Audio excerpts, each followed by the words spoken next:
Alors, qu'est-ce que la PC a changé dans les pratiques pédagogiques? Euh, Alors, pas l'approche par projet pour nous, parce qu'on l'avait déjà. Par contre, ça a changé euh, le fait d'oser faire des situations d'apprentissage dont on avait toujours rêvé, mais qu'on n'osait pas. Et ça nous a et de les faire varier, c'est-à-dire de pas reproduire suivant la discipline et d'essayer des choses. Et ça a changé. De sortir aussi ouais, c'est vraiment les outils de la et les outils et l'espace de la situation d'apprentissage qui a beaucoup changé chez nous.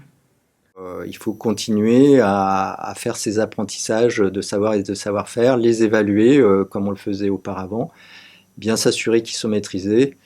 Et ensuite, on peut aussi les combiner dans des situations euh, originales pour que les étudiants fassent le transfert et sachent s'adapter.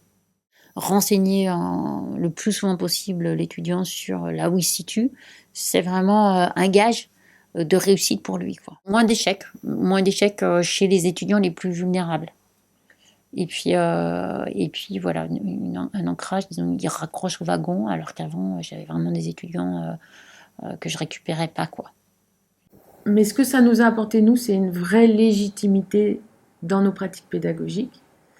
Et nos demandes de changement de maquette, qui étaient, parce qu'on considère la pédagogie comme quelque chose de vivant, où c'était compliqué avant, maintenant ça a été légitimé, donc effectivement oui, ça a donné plus de crédibilité et donc aussi plus de responsabilité, si on entend par là.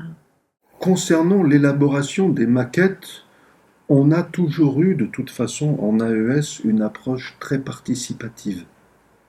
Donc on est une petite équipe.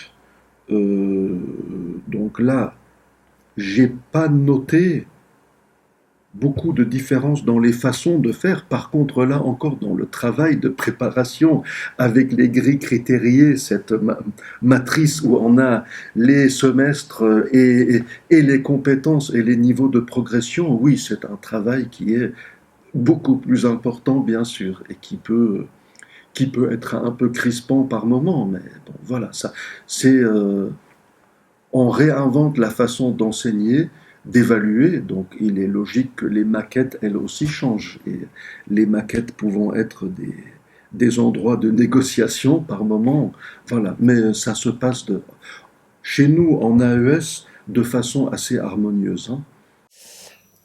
On peut évaluer que ce que l'on voit et du coup l'outil pour évaluer les traces d'action, ça va être le portfolio. C'est l'outil préconisé pour regrouper toutes les preuves de compétences.